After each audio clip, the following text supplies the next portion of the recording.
അടിമാലി കുമളി ദേശീയപാതയിൽ കത്തിപ്പാറയ്ക്ക് സമീപം ഇറുക്കത്തോടുകൂടിയ കൊടുംവളവ് അപകട ഭീതി ഉയർത്തുന്നു. പാതയുടെ ഫില്ലിംഗ് സൈഡ് കുത്തനെയുള്ള ചിരിവാണ്. ഇവിടെ നിന്നിരുന്ന മരങ്ങളും മറ്റും കൃഷി ആവശ്യത്തിനായി അടുത്തിടെ മുറിച്ചു മാറ്റിയിരുന്നു.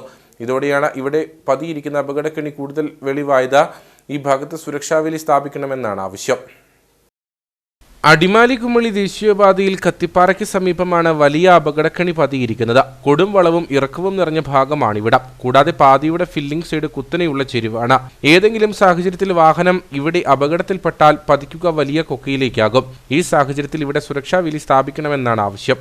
കല്ലാറുകുട്ടി കത്തിപ്പാറ റോഡിൽ കത്തിപ്പാറയ്ക്ക് സമീപം വലിയ ഒരു സൈഡിലെ മരങ്ങൾ വെട്ടിയത് മൂലം റോഡ് വലിയ കുഴിയിലേക്ക് പോകുന്ന ഒരു ഭീകരാവസ്ഥയാണ്. വാഹനങ്ങൾ ഓടിക്കുന്നവർ വളരെ ഭയപ്പാടോടുകൂടിയാണ് അതിലെ വാഹനങ്ങൾ ഓടിക്കുന്നത്. ഏതെങ്കിലും ഒരു അപകടമുണ്ടായാൽ യാതൊരു രക്ഷയുമില്ല. ആ മരങ്ങളെല്ലാം വെട്ടി ഇപ്പോൾ തടഞ്ഞു നിൽക്കാൻ പോലും സംവിധാനമില്ല. അപ്പോൾ ബന്ധപ്പെട്ട നാഷണൽ ഹൈവേ അധികാരികൾ അടിയന്തരമായിട്ട് ഇക്കാര്യത്തിൽ ഇടപെട്ട് അവിടെ സുരക്ഷാ വേലി നിർമ്മിക്കുകയും സൂചനാ ബോർഡുകൾ ഉടൻ തന്നെ സ്ഥാപിക്കുകയും ചെയ്യണമെന്നാണ് ആവശ്യപ്പെടുവാനുള്ളത്.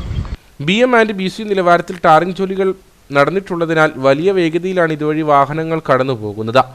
എന്നാൽ പാതയ്ക്കിവിടെ വേണ്ടത്ര വീതിയില്ലാത്തതും അപകട സാധ്യത വർദ്ധിപ്പിക്കുന്നു. ഇവിടെ നിന്നിരുന്ന മരങ്ങളും മറ്റും കൃഷി ആവശ്യത്തിനായി അടുത്തയിടെ മുറിച്ചു മാറ്റിയിരുന്നു. ഇതോടെയാണ് ഇവിടെ പതിയിരിക്കുന്ന അപകടക്കെണി കൂടുതൽ വെളിവായത്. വാഹനം ഏതെങ്കിലും സാഹചര്യത്തിൽ ഇവിടെ നിന്നും താഴേക്ക് പതിച്ചാൽ അത് വലിയ ദുരന്തത്തിന് ഇടവരുത്തും. ഈ അപകട സാധ്യത അടിയന്തരമായി ഒഴിവാക്കണമെന്നാണ് ആവശ്യം.